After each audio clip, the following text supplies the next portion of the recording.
ayat 28. Sebelum kita masuk ke ayat 28, perjalanan yang luar biasa kemarin ke Boyolali, saudara. Mungkin sebagian sudah tahu. Itu tidak bisa dilupakan seumur hidup. Saudara yang dikasihi Tuhan, memang sudah ada masalah di kopling katanya, aku nggak tahu gitu. Tapi saya fokus ngurusin ban, busi gitu kan. Itu pun dana juga. Kan waktu itu siapa yang tergerak, saya katakan seperti itu. Singkat cerita, berangkatlah kami. Hari itu, puji Tuhan, di jalan memang cukup ya. Sempat juga pikiran gini, kok gini amat ya. Tapi bukan mengeluh. Pertama masih hujan, jarak pandang itu 5 meter, saudara. Ya, jadi satu Innova, satu kita, Bagas yang bawa sama Jojo, Pak John gantian. Tambah kesel, saya bilang ini, puji Tuhan, nggak ada petir. Benar sudah. Kadang gini, puji Tuhan tidak ada petirnya. Saya petir paling takut, saudara, sampai sekarang. Kalau hujan doang mungkin saya masih ini. Jalan, ternyata petir di Brebes sampai kemana? Hujan. Pokoknya gini, jadi hujan itu udah berapa kali? Hujan, jalan, hujan. Jadi 5 kali kami hitung kalau nggak salah itu. Puji Tuhan, kami bermalam di Kopeng. Ternyata memang dari sini pun Jojo udah bilang, sebenarnya kita harus peka gitu ya. Kopling ini, Pak Siregar juga, ini udah agak keras gitu. Tapi iman Bapak Gembala jalan. Ya, Pak Gembala merasa itu masih bisa gitu. Ya jalanlah, jalan. Di sana tanjakan cukup luar biasa. Tapi Tuhan itu luar biasa. Malaikat itu berjaga-jaga bagi kami luar biasa. Ya, kami di depan, Innova di belakang. Seperti itu, hari Senin acara berjalan baik. Walaupun hujan, pas mau seminar, hujan sebentar. Pada datang pendeta-pendeta, udah itu baru hujan. Pokoknya Tuhan itu kita melihat pekerjaan Tuhan itu begitu luar biasa. Dan antusias pendeta-pendeta itu, saudara, sangat luar biasa. Ada juga di Facebook sebagiannya. Selesai seminar, ya hujan lagi, ya kan. Malam itu kami pulang ke penginapan lagi. Penginapan naik turun gunung malam-malam. Tapi mobil itu aman, saudara. Lihat ya pekerjaan, cara kerja Tuhan itu. Mobil itu aman. Hari ketiga bernatal. Ya, bernatal di situ juga mujizat demi pagi-pagi baptisan itu juga sangat luar biasa, saudara. Baptisan di kolam renang. Ya. Di alam terbuka. Ya. Saya pikir masuk kolam 15 orang lumayan gitu. Ternyata kecil sekali biayanya. Ya. Pokoknya bagaimana kita mempergunakan dana yang Tuhan siapkan itu, boleh dibilang ngepas-ngepas lah. Seperti itu, saudara. Singkat ceritanya, sebelum baptis, kita berdoa, muji Tuhan di situ. Makanya lagu tadi yang bintang Anugerahmu itu berkali-kali dinyanyikan di kolam renang itu, saudara. Baptis, sesudah baptis, mulai rintik hujan, masuk ke mobil semua aman, saudara. Yang luar biasa di sana itu makanan enak-enak, saudara. Apalagi mamanya Pras, nanti kita nikmati masakannya. Apapun dimasak enak ya, semua enak. Ya, malam itu kami kembali lagi ke penginapan, Pak Ibu. Naik turun gunung lagi, kopling masih aman. Ya, puji Tuhan. Ya, singkat ceritanya hari Rabu lah. Hari Rabu, malam itu kami tidur di sesudah Natal. Malamnya kami ada gembala datang dari Kajongan, GGP Kajongan. Bapak itu ngajak ke tempat saya. Naiklah kami ke sana jam 8 malam. Tuh jalannya begini, bentar. Hujan, saudara. Tapi di situ kopling masih aman, saudara. Ya, kadang gitu. Masih aman di situ, saudara. Puji Tuhan. Akhirnya singkat-singkat aja ya. Malam itu kami pujian penyembahan di situ di GGP Kajongan itu, pujian penyembahan, anak muda juga luar biasa. Menikmatilah ya. Nanti suatu saat kita bergantian ikut ke sana. Puji Tuhan, malam itu kami pulang aman. Malam itu tidur di rumah Pras. Ya, paginya siap-siap semuanya berangkatlah. Dan udah ada callingan dari Semarang, dari Dedes. Mama Anes jadi datang nggak? Ada Woku sudah siap. Jadi gara-gara Woku datang atau mau kunjungan, ya kan? Tadinya mau ke Ungaran mau doa, tapi dipikir sudah kita tidak usah doa di Ungaran, langsung aja ke rumah Ariska. Mau ke situ pun hujan dan hujan saudara. Lumayan juga medan yang harus dijalanin. Singkat cerita, aman terkendali. Ya, makan di situ dan saya lihat tanjakan ke rumah Ariska itu lumayan juga. Tapi aman saudara. Pulanglah. Kami lewat hutan jati 10 kilo yang potong jalan itu ya. Lewat hutan jati 10 kilo. Situ hujan deras. Tapi aman Bapak Ibu. Kira-kira di jalan tol 360, sebelum 360, tiba-tiba Jojo lagi posisi kencang. Saya bilang, bau gitu. Bau knalpot. Oh, mobil sebelah kali gitu kan. Mau bilang mau ke apa. Enggak, ini bau. Aduh, hidungku mampet kata Jojo, dia lagi flu. Akhirnya mobil tidak bertenaga, puji Tuhan bisa ke pinggir. Akhirnya dihubungin mobil gas, hubungin jangan sampai lewat rest area. Kalau lewat area kan repot gitu. Singkat cerita, ternyata hanya 2 kilo di depan. Karena hujan kita pun nggak terlalu kencang. Jadi cara Tuhan itu begitulah luar biasanya. Jadi kalau agak terang dikit kencang, tapi kalau hujan lagi pelan. Nah, tiba-tiba mobil ini sudah nggak bisa, udah nggak bertenaga ya, lari 20-30, udah, wah. Tapi di situ saya milih, Tuhan sudah menolong kami keliling-keliling, tanjakan naik turun gunung malam-malam, Tuhan menolong, pasti. Tuhan tahu saudara, disitulah waktunya mobil itu disitulah mobil itu rusak lah judulnya. Saudara, tiba-tiba saya hubungin Ibu nih nggak diangkat, Bu Yulia nggak diangkat, hubungin, maksud saya jangan lewat. Rupanya mereka handphone taruh di tas apa di sebelah, ya fokus ke ini kan hujan gitu. Jadi kita berjaga-jaga terus di jalan. Tuhan Yesus tolong. Selama di Boyolali saudara, setiap tikungan Tuhan tolong, tanjakan Tuhan tolong. Kenapa? Kita tahu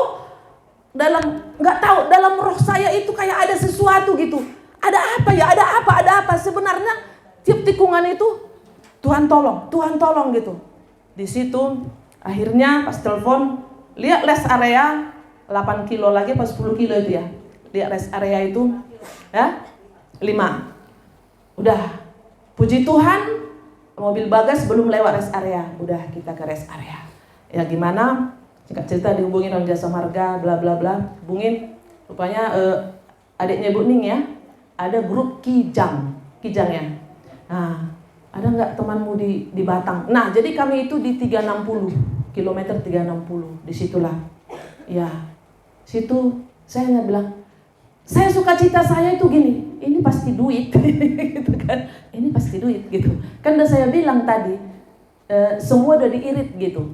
Tapi saya percaya dengan cara Tuhan. Jadi saat itu saya tidak mikirin duit lagi, yang saya pikirkan betapa luar biasanya pertolongan Tuhan. Nah itu yang saya katakan tadi, sesudah hidup itu Tuhan sudah menyertai kita. Kalau bukan karena Tuhan kita bisa celaka gitu ya. Benar, Jesus number 1, Tuhan nomor 1. Saya melihat di situ Bapak Ibu. Wah, sampai kami di rest area hujan deras. Baru telepon, singkat-singkatnya aja. Datanglah derek. Akhirnya dari orang derek itu yang bawa mobil kita, Pak John duduk di sebelah. Tapi mobil hidup dan tetap jalan, nggak diangkat karena mobil masih bisa jalan. Ya. Singkat ceritanya, dihubungin lah adiknya Ibu Ning. Temannya di situ Kapolsek. Ya, situ datang. Itu malam kami masuk bengkel itu gelap. Masuknya cahayanya, bengkelnya berantakan. Pokoknya saya dari dulu kalau tempat begituan itu kan lebar terus banyak oli-oli. Mau kamar mandi aja kita harus ekstra hati-hati karena semua oli gitu kan. Hujan deras, tampias. Kebayang nggak Bapak Ibu? Kita itu sudah melakukan Natal apa semua. Saya bilang, Tuhan, saya tidak mau hilang sukacita saya hanya gara-gara masalah ini. Ya, tetap kita bisa ketawa. Pak polisinya bilang begini, dia datang naik Pajero. Udah makan belum? Kita diam. Bukan karena nggak ada uang sebenarnya untuk makan, bisa lah gitu kan. Ayo makan. Nanti aja Pak. Ayo, naik mobil saya. Jadi kita ini, saya belum cerita. Kita kan 2 mobil. Yang kerja duluan sama Bagas, Jen, Gita, semua naik mobil. Adi sama Pras sama Bagas. Kami belakangan, saya, Bu Ning, Pak John, Jojo, berlima lah kami. Bu Yulia, naiklah kami ke Pajero ini. Mimpi apa ya? Kita makan apa ya gitu. Terus udah makan depan kantor saya, dekat kantor saya. Dibawa kita makan ke situ. Terus, ayo pilih, Pak, makanlah Pak. Tenang aja, kan saya yang traktir gitu kan. Saya yang traktir. Singkat cerita, saya udah lirik Pak John. Gimana? Kita bayar aja ya gitu. Terus, Pak, ini gimana ya Pak? Jangan dibayar, banyak uangku katanya. Saudara, jangan dibayar. Saudara, dia yang bayar. Saudara, Tuhan itu membuka bongkar pasang apa itu. Ibu Ning udah tanya estimasi 3 jam. Benar saudara, jam 8 sampai kira-kira segitulah. Jadi kami itu tidak dibiarkan nungguin di bengkel itu. Angin kenceng, terus hujan, kedinginan, bau oli, bau apa seperti itu. Enggak. Tuhan hibur kita, diajak kita naik Pajero keliling-keliling alun-alun Kota Batang, saudara. Jadi tahulah kita, ini alun-alunnya, ini apa, ini alun-alun. Jadi tempat makan di alun-alun itu kita muter, saudara. Kita dikasih makan di situ, dia yang bayar. Aduh, nggak enak banget, banyak uangku, jangan dibayar katanya. Udah, pas sudah selesai kami makan, kita tungguin lontong apa ya, opor, ya, pecel ayam, pecel lele, saudara. Bapak itu yang bayar. Lihat anak-anak raja dijamu. Ada men. Kondisi seperti itu. Memang ketika terjadi itu, saya bilang, Tuhan, saya tidak mau sukacita saya hilang hanya gara-gara. Karena apa? Tuhan sudah menolong kita. Mulai dari kita berangkat, petir, apa semua. Naik turun gunung malam-malam, hujan lebat. Tuhan menolong. Seperti asap ini, saudara. Singkat ceritanya, dia telepon ke bengkel. Mobilnya sudah siap. Bapak itu ngomong begini, ini mobil saudara, ini saudara saya ya, yang benar kerjanya, mobilnya yang benar gitu kan, ini saudara saya. Gitu. Terus Ibu Ning telepon adek, gimana kamu mau kasih tip enggak? Gak usah katanya, bapaknya boro-boro dikasih tip, kita diajak makan gitu kan. Itulah ceritanya saudara yang dikasihi Tuhan. Begitu luar biasanya pertolongan. Pas kami sampai di bengkel, mobil udah rapi, ya udah kita naik mobil. Di sepanjang perjalanan kita hanya mengucap syukur, bersyukur kepada Tuhan.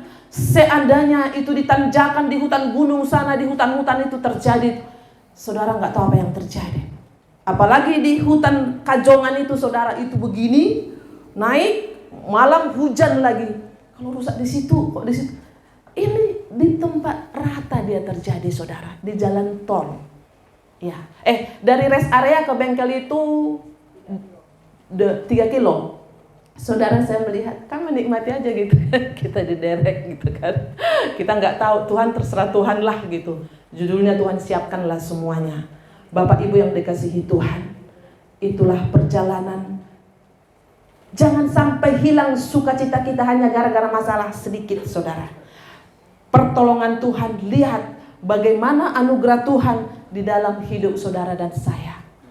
Jadi malam itu mobil itu habislah semua 2 juta kurang 50.000. Karena mataharinya, koplingnya 1 paket. Dan itu Cynthia tanggal 29 Januari. Ditunggu dulu dari tokonya. Puji Tuhan, tokonya mau, maksudnya bisa menyediakan barang itu, saudara. Sembari dibongkar, ya kami hanya lihat bongkar, pasang nggak lihat lagi karena kami sudah pergi makan. Di tempat makan kami ada sejam lebih kali ya, lebih. Ada hampir 2 jam kali, orang kami santai banget, kayak nggak mikir apa-apa gitu. Orang makanan di depan mata, ya kan. Jadi segala kelelahan semuanya itu, saudara, itu puji Tuhan sampai Jakarta jam 3. Ya, tidur jam 4, bangun jam 8. Nggak ada rasa lelah yang ini. Jadi kita ingat berkat Tuhan. Baru kita renungkan perjalanan hidup kita itu saudara begitu luar biasa. Tuhan, apakah ada alasan bagi kita untuk tidak bersyukur? Tidak menjadikan dia nomor satu. Mari ayat 28 kita baca. Tetapi aku suka dekat pada Allah. Aku menaruh tempat perlindunganku pada Tuhan Allah, supaya dapat menceritakan segala pekerjaannya. Bapak Ibu yang dikasihi Tuhan, tetapi aku suka dekat pada Allah. Tetaplah kita dekat saudara, tetaplah kita dekat. Aku menaruh tempat perlindunganku. Mau kemana kita sekarang ini? Hanya di dalam Tuhan ada perlindungan yang sangat luar biasa, perlindungan yang aman. Mazmur 91 itu saudara, ya, aku menaruh tempat perlindunganku pada Tuhan Allah. Kapan hari itu saudara? Karena mungkin kita di lantai 2, hujan petir. Saya nggak tidur sampai pagi. Disitulah saya mempersiapkan khotbah ini Bapak Ibu. Jadi jam 1 buar gitu. Saya pikir itu atap udah kayak terbelah dua gitu. Akhirnya saya tidur nggak bisa.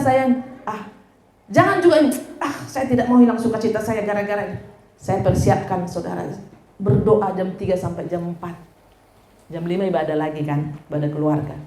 Saudara yang dikasihi Tuhan, aku menaruh tempat perlindunganku pada Tuhan Allah, supaya apa saudara? Saksikanlah akan kebaikan Tuhan. Kalau kita merasakan betapa baiknya Tuhan dalam hidup kita, mari kita beritakan, mari kita saksikan kepada orang-orang. Ketika orang curhat sama kita, jangan kita bilang gini, iya ya sama gitu. Jangan, yes. Mari kita percaya bahwa dalam Tuhan itu ada solusi.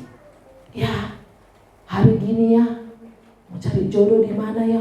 Iya sama. Jangan, yes bilang, pasti ada Tuhan siapkan. Cuman dia ada di satu tempat yang Tuhan belum pertemukan. Ya, hari ini cari kerja susah. Iya ya, memang dunia berkata itu. Tapi saudara dalam Tuhan, Tuhan sudah siapkan bagi kita suatu lowongan di mana Tuhan sudah siapkan. Saya percaya jemaat ini tidak ada yang nganggur. Ada amin? Tuhan siapkan. Pasti saudara, yakin asal kita pilih dekat. Ya, aku tetap di dekatmu. Ya, saudara, itu yang bisa saya bagikan pada pagi hari ini. Saudara, ayat 23 tadi, tetapi aku tetap di dekatmu, engkau memegang tangan kananku. Ya, ayat 28, tetapi aku suka dekat pada Allah. Aku menaruh tempat perlindunganku pada Tuhan Allah, supaya dapat menceritakan, jika kita masih ada umur sampai saat ini, supaya dapat menceritakan kebaikan Tuhan. Ketika saya terima Yesus sebagai Tuhan dan Juru Selamat, saya katakan satu jiwa pun akan saya komselkan. Dan waktu saya mulai melayani satu. Saudara, itu yang indah. Walaupun murid kita satu, ya, mungkin ada yang sedang Bapak Ibu ajak ngobrol. Gak usah bilang murid, kayaknya saya gurunya dia. Enggak, mungkin ada 1-2 orang yang suka konseling sama kita. Karena ingat saudara, enggak semua cocok dengan mungkin Bapak Gembala. Ya, bisa cocok ke saya dan sebaliknya. Bisa cocok ke Pak Wid atau Ibu Ning atau siapa gitu kan, atau ke Bu Yul. Bu Yul itu kan guru, mungkin lebih guru gitu. Mungkin cocok gitu kan gitu. Ya. Jadi saudara, mari kiranya kita tertanam di setiap komsel-komsel yang ada, ya. Komsel kaum bapak, saya yakin akan bangkit di 2025 ini. Kita berdoa komsel kaum ibu. Kalau pemuda, saudara, dampak dari kita ke Boyolali, mereka langsung tangkap pesan. Mereka sudah buat tanggal 4, 5, 6. Pemuda akan retreat di Kopeng. Saudara, begitu luar biasanya. Padahal dulu dibilang, kita mau fokus dulu ke pembangunan. Kita buat pasca yang dekat-dekat. Tahu saudara, itulah manusia. Segala sesuatu bisa berubah. Saudara, kita bisa mengarah mau mau pindah ini ke kampung si Pras kali ini ya. Ya, ini si Pras bergabung di sini setengah tahun. Kita sudah ke rumah dia. Nanti kita berdoa supaya nggak tahu apa yang Tuhan taruh juga beban itu di Karang Ampel itu, saudara. Karang Gondang Ampel, tempatnya si Pras, saudara. Iya. Dia bilang, ini pos P-nya, ini pos PI-nya Philadelphia ini, katanya. Padahal kita sudah serahkan waktu itu ke Madasana. Enggak, kami pos PI-nya Philadelphia Bekasi. Jadi kita harus siap ke sana. Berarti kita akan digilir nanti ke sana ini. Ya, tanggal 4, 5, 6 pemuda remaja. Mereka udah masuk itu, udah ada flare, saya lihat kemarin. Wow, keren. Ternyata Bapak Ibu, dampak dari perjalanan kita yang penuh liku-liku itu, saudara. Di situ ketua pemuda tangkap. Ada amin? Dampak dari perjalanan tadi, saudara. Ya. Dan satu hal yang kami syukurin, kami sudah jalanin semua terakhir di rumah Ariska. Sudah selesai, ibaratnya kalau kondangan, sudah selesai acara kita semua. Tinggal keluarga-keluarga kita lah yang tahu apa persoalannya gitu kan. Jadi itu sudah selesai, semua kita kunjungin. Kenapa enggak mobil itu rusak sebelum ke rumah Ariska? Akan mengganggu. Walaupun sudah disiapkan di sana ya kan, makanan kan kelamaan. Kalau 3 jam, derek bagaimana semua. Tuhan tahu, saudara. Semuanya Dia yang menuntun perjalanan kami, saudara. Puji Tuhan, itu yang bisa kami bagikan perjalanan kami ke Boyolali, dan kiranya firman Tuhan bagi kita pada pagi hari ini, di tengah-tengah pergumulan seberat apapun ada pengharapan. Nanti tambahnya baca Ayub 21 di rumah. Tuhan Yesus memberkati, kita berdoa. Terima kasih Tuhan untuk pagi hari ini. Kami bersyukur untuk kasih setia Tuhan, untuk firman-Mu ya Tuhan bagi kami. Dalam keterbatasan kami ada kuasa Roh Kudus-Mu menguasai hati dan pikiran kami. Kami rindu lebih lagi Tuhan mengenal Engkau Tuhan. Nyatakan terus diri-Mu bagi kami. Ini hati kami Tuhan. Ini pikiran kami Tuhan. Tawan kami Tuhan. Tawan roh kami Tuhan. Supaya kami mampu melewati hari-hari ini Tuhan, yang semakin hari semakin tidak menentu. Terima kasih Tuhan untuk pagi hari ini. Kami responi firman-Mu Tuhan. Ada kuasa Roh Kudus-Mu yang mengajari kami, menuntun kami, untuk kami boleh memahami, mengerti akan kebenaran-Mu. Terima kasih Tuhan. Terpuji termulialah Engkau. Dalam nama Yesus kami sudah berdoa mengucap syukur. Haleluya. Amin.